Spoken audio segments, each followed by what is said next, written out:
I know there's a lot of people out there who really enjoy fussy cutting by hand. I wish I had that gene. I unfortunately do not find it relaxing and meditative. I just want to make stuff. This is Denise with Paper Crafty, and today we're going to look at ways that we can use our electronic die cutting machine to make it quicker and easier to fussy cut ephemera for our junk journals. So let's get started. Digital kits that you purchase on the internet can come in a variety of file formats. So just about everybody has access to JPG files, especially if you are purchasing digitals for junk journal kits. So that is what I'm going to be focusing on today. But I will be making videos that give more information about the other file formats in the future. And today I'm going to be working specifically on my Silhouette Cameo, and it's a Cameo 3. It's a little bit of an older model, but the same kinds of techniques can be used with other electronic die cutting machines as well. So stick around and check this out. Okay, so I have downloaded these files from Etsy. I've put it into this file folder called Wandering Soul. And I've got all of these zip files. This is the entire kit in JPEG and PDF format. I want to do the ephemera, so I'm just going to, these are in zip files, so I have to click twice on this, and my iMac will automatically open up a zip file extractor and extract these files. Now, if you have a different kind of computer, you know, a PC or something, you might have to download some software to do this. I'm not as familiar with those, but on the Macs, it's automatic. Okay, so I'm gonna go in here. Let's see, the ephemera 1 is the one I want. I'm not gonna click on that from here. I'm gonna go into my Silhouette application. Okay, so I'm just going to minimize this. And this is what my Silhouette Design Studio looks like. Yours might look a little bit different than mine. I do have the business edition. So you can see that my workspace is set up like this. I have my page set up over here. I have a Cameo 3. It's like a little bit older model Cameo, but it pulls up the 12 by 12 mat. But I want to make sure that I have 8.5 by 11 media size selected here in this area right here.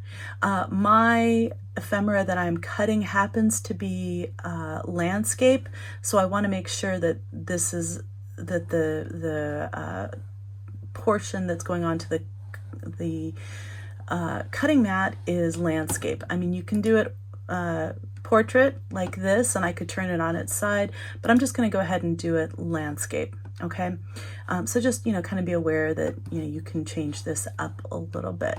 Okay, now I'm going to go up here and I'm going to hit open.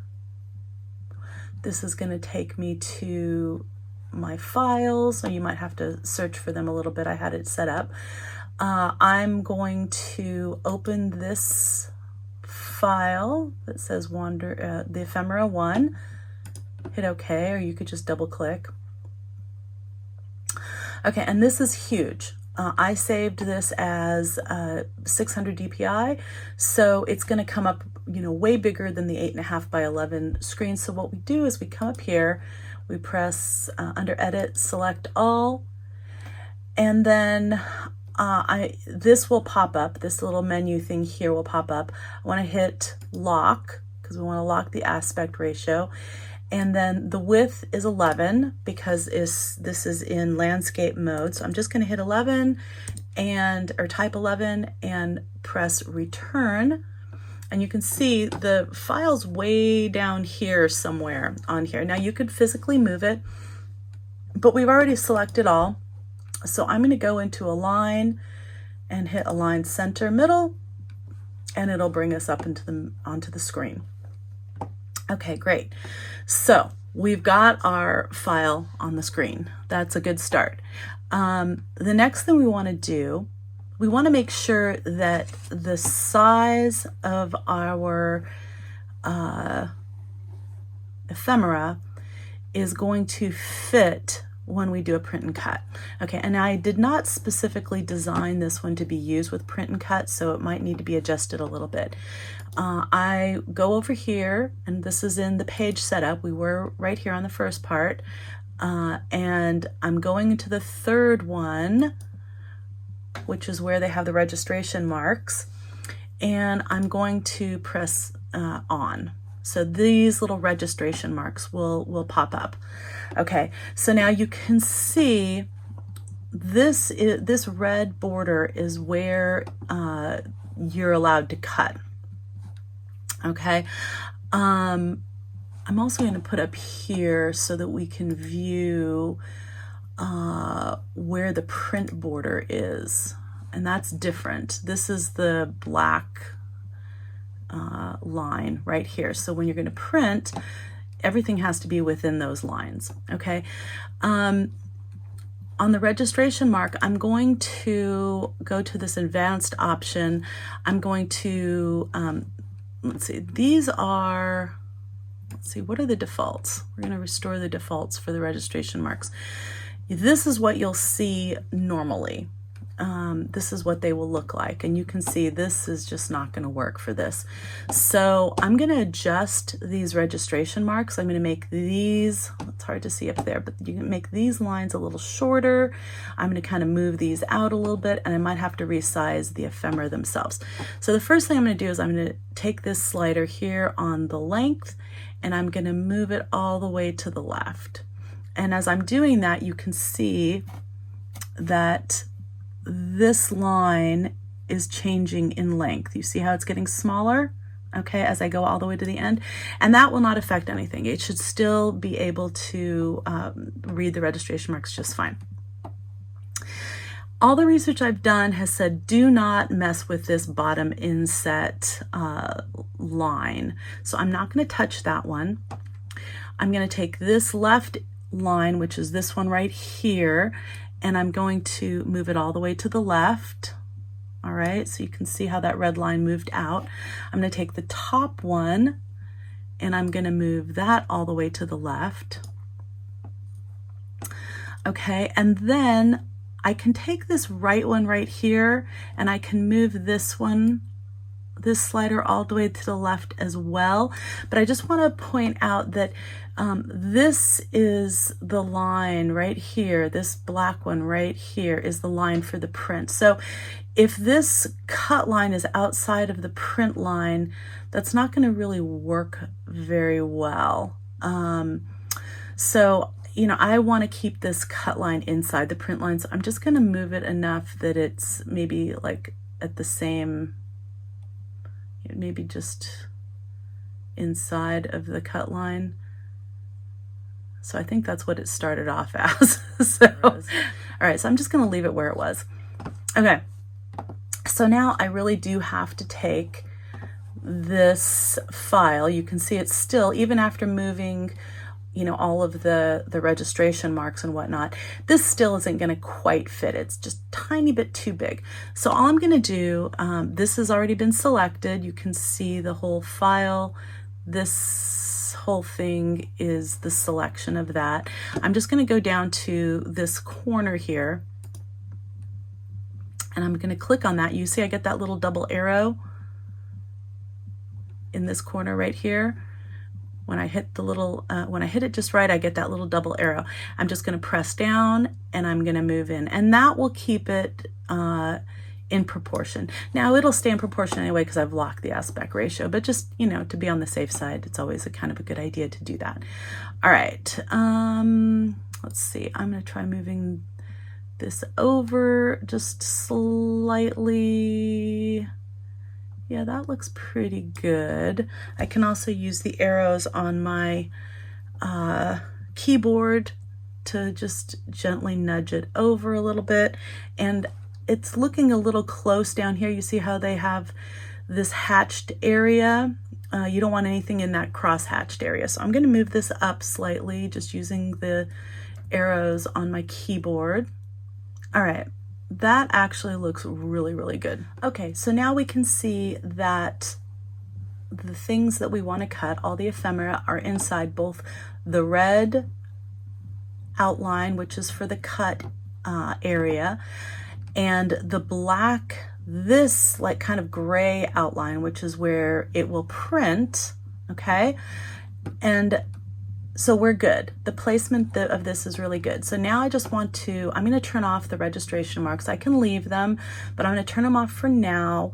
And all these settings will be saved, but I'm gonna turn it off just to make it easier to see what the next portion of what we're gonna be doing is, okay? And I'm also gonna go up and turn off the cut border and print border viewing thing, just so it's a little easier for us to see what's going on. Okay, so I'm gonna go up to panels again, and I'm going to get trace, do trace, and I'm gonna do select trace area. Okay, I don't want this branding strip in the trace area, so I'm just gonna go ahead and I'm going to select this whole trace area, okay? I want all of these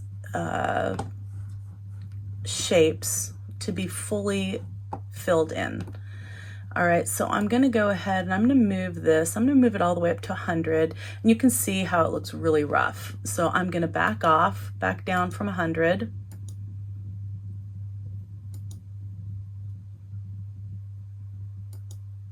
Let's see, how far down can I go before things start looking weird? All right, so now this, you're getting a lot of, if this is too see-through, if it's not solid, it's gonna try to cut out portions of this. All right, so I've got this solid fill. I see what this looks like. I can see right now that it's gonna have some strange little doodads down there, but let's just see, it might work. We can either press trace outer edge, like just this one, or we can do trace and detach. And I generally like to do trace and detach because there's more you can do with that. So I'm gonna go ahead and press that one, but either one of these will work to work itself out.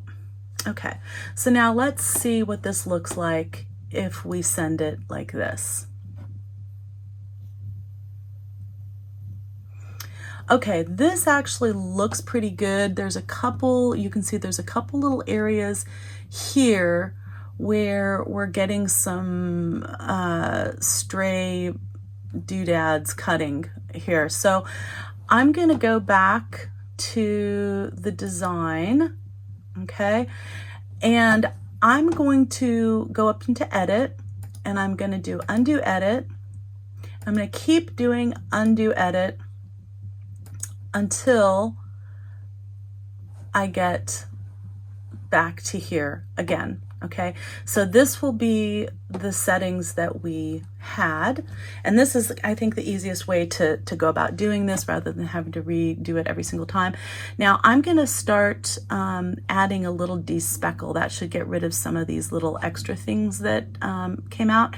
So keep your eye kind of like on these things, see what's happening here.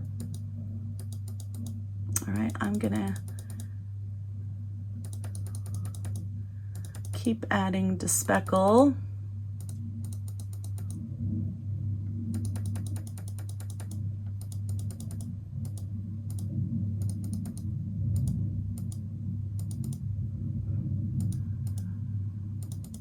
And the more I'm despeckling, the clearer these are getting, so I don't really want to do that so much. So I might have to go up in threshold 1. Okay, I guess not, because then I'm losing this guy. So maybe if I go down, there we go. Go down and despeckle. You can see that I won't lose this last circle.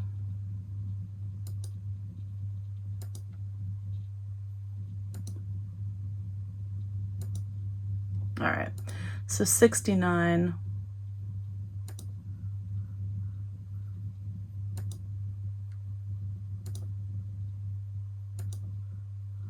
Looks like it's the magic number there. Nope. Okay.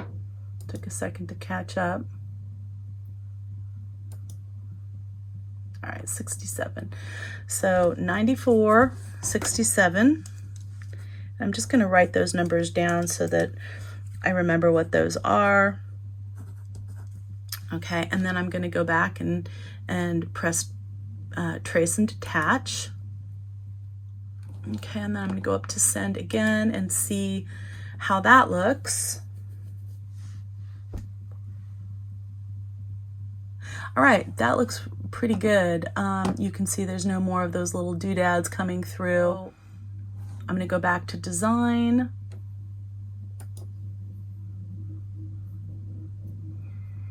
All right, I'm happy with that. All right, so you can see when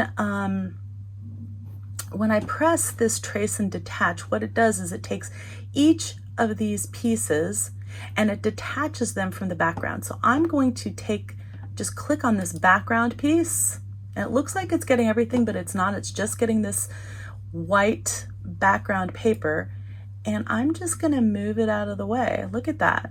See, it detaches from the back. All right, and then I'm just going to delete that. You can also hit delete on your keyboard. Okay, so you can leave this as is, and then you can, you know, if you just want, like, say you want 10 of these, I go to a new thing, I can click on this, copy, press paste, and I can replicate. So I fill the page. There we go. And then we have a whole page just of this piece of ephemera. All right, so I'm going to go to this layers panel, and you can access it either here on this side, or you can go up into panels and find where it says layers right there. Okay, same thing. All right, and all I'm gonna do is I'm gonna click this box so that this is locked, and that way I can't accidentally like click on something and move it. Okay, so I know when I go to print this out, everything's going to be in the same spot. So, and that can be undone at any time. You can lock it, you can unlock it, whatever, it's all good. All right, so now I'm going to go back to the pages panel, the page setup.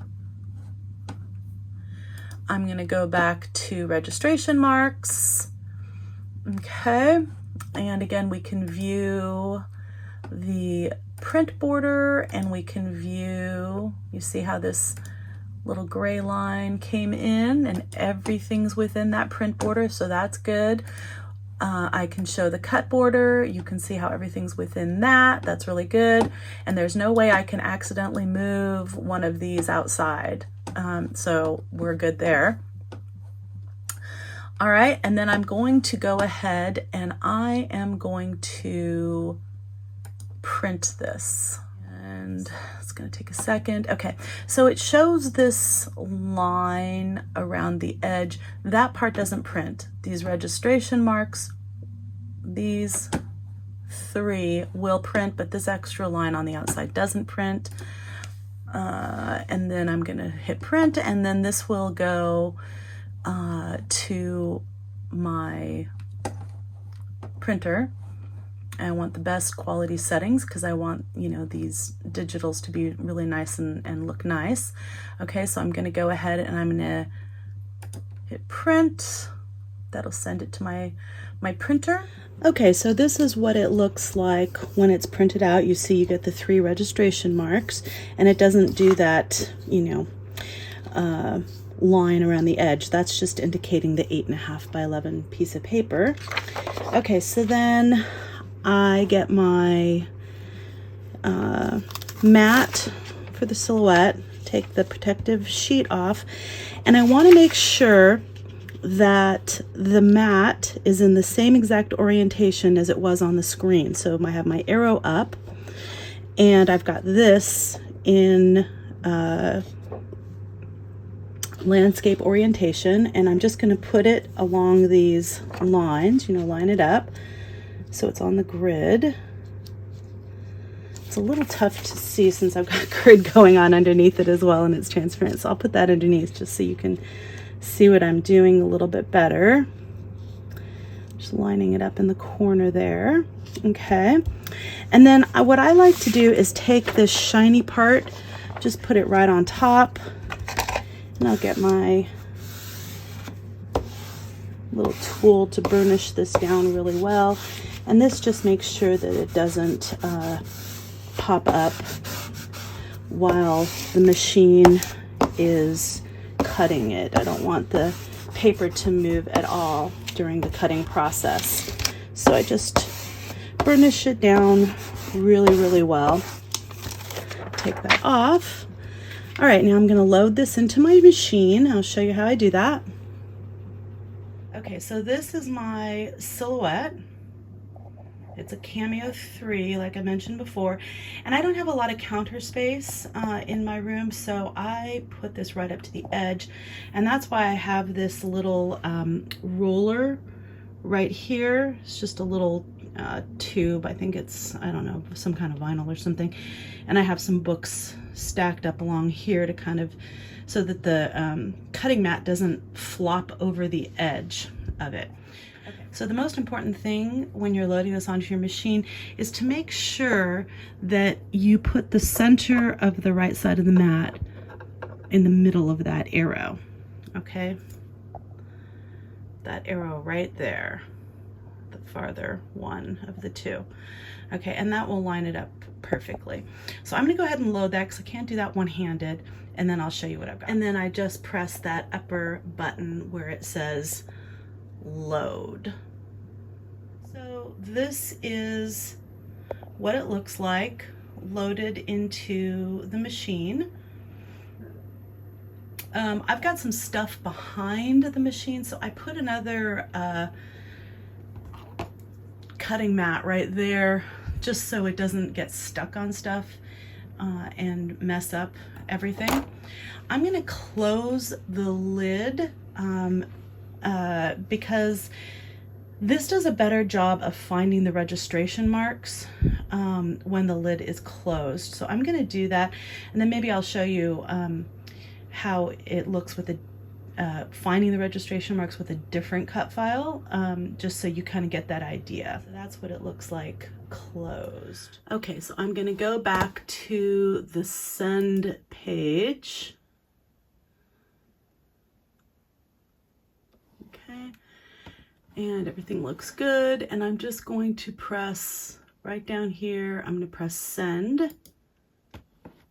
Okay, it's working. And then you can see it's finding the little registration marks is what it's doing right now.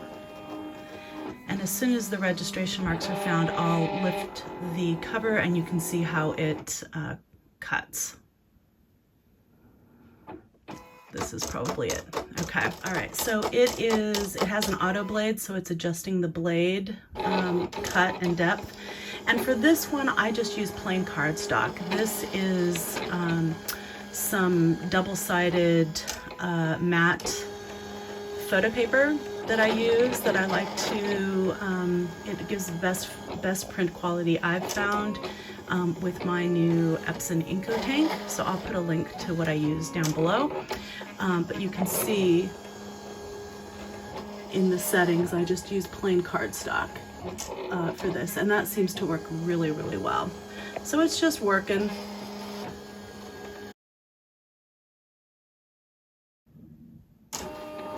Okay, so it's done. So the cutting itself only takes about 1.5 minutes, and then I just press that button that says unload right there. Okay, so this is what it looks like when you take it off the mat. And just going to remove the backing. This part's kind of called weeding.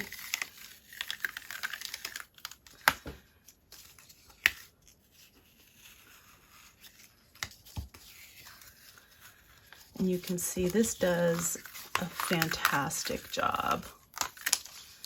Really, really nice. And the cool part is that, you know, now you can save this cut file and you can use it over and over and over again. You don't have to do all this setup every single time that you want to cut these pieces out. Oh, look at that. Doesn't that look great? Okay, so, you know, if you wanted to do this, you could send it again. I just need one for now. I'm going to just go back up here, get away from send, and go back to design. Okay, and I'm going to go up to file, and I'm going to do save as, do it to my hard drive. And this is going to save it as a Silhouette Studio file. Okay, so now this is saved and I can exit out of this. Now remember we had this whole page of this one. So if I want to see, this is not going to print and cut very well. You can tell that it's going to be outside of the area. We'll go ahead and do the setup for it. Let's try this.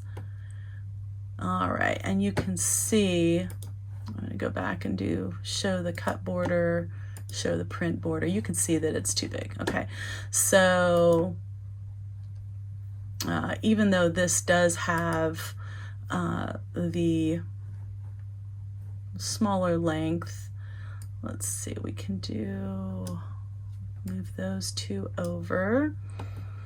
Okay, so we can see that these designs are going to go both outside the red cut line and outside of the printing line. So what I would do is I would take this top one and I just move it down so it's below this red line, and I'd move this top one and make sure it's above this area, this line, and also where the crosshatch is. And then I just select all of these. I'm holding down and dragging. So all 5 of these shapes are selected. And I go to this transform tool right here. So I'm in the panel up here, it would be this transform tool. And the first one is align. And all I want to do is align these vertically. There we go. And might as well align them horizontally as well so that they're, let's see, there we go. This one makes them even along this. Okay, and then what I would just do is I would go ahead and I would drag on all of these, and I just delete them. And then I'd go ahead and I'd select all. And then what I would do is I'd go up to this object area up here and I'd do replicate, and I'd put duplicate to the right. Okay, and then we can take and just these are already selected, so I'm just going to use the keyboard to move them to the right a bit. All right, and I can select all of these and I can move those over to the right. Just make sure we have plenty of room away from, these registration marks.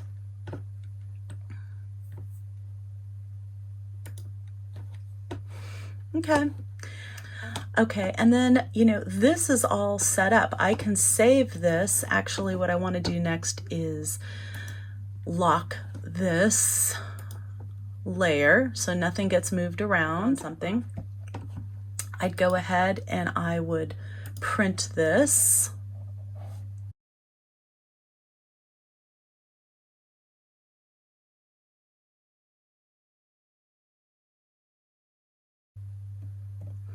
Okay, and then once I get that on my cutting sheet, check it out. It's already got the cut marks because we copied and pasted this after we had traced this image. So when we duplicated this image, we duplicated not just the image itself, but also all of the cut information about it. So now this was super easy to send up. We can just send it and all those will cut out automatically. So today I've focused on using JPEG file formats and specifically importing them into Silhouette Studio software and showing you how you can really take any JPEG file and turn them into a print and cut file, which makes it a lot easier to cut ephemera quickly. The reason I focused on JPEG first is because that can be used in any of the Silhouette software, whereas PDF and SVG and other file formats, you need a different level of software in order to import those. You can't just do it with the basic edition, and also almost all other electronic die cut machines can use JPEG files, and the process is fairly similar to what I did today. You might have slight differences with your particular software that you use for your electronic die cutting machine. So, make sure you follow directions for that. I'm curious if you like this kind of content. If you do, I will continue making these kinds of videos to show you how you can use your electronic die cutting machines with files to kind of speed up the process of fussy cutting ephemera and using digital files in general with your electronic die cutting machines. I do have some more information that I'd like to share with you that I've pre-recorded, but it takes time and effort to edit these kinds of videos, so I want to make sure it's something that you enjoy. So if you do, please leave me a comment down below and let me know whether you like this kind of content. Please leave me, like this video, leave me a comment, let me know what you'd like to see specifically about electronic die cutting machines, and if you like this kind of content in general, please subscribe to my channel. I am trying to get to 3,000 subscribers by the end of 2023, so I have a couple more months here, and I only have about less than 300 subscribers to go, so with your help I'll be able to do that. And I just want to thank you so much for joining me today. I really like using my Silhouette Cameo, and I've just recently pulled it out again. I have not been using it to its potential, so I thought maybe some other people are in the same situation as I am and they need a little primer on how to use this and make it work for you, so that we can create and not do quite as much prep work. Again, this is Denise with Paper Crafty, and craft on.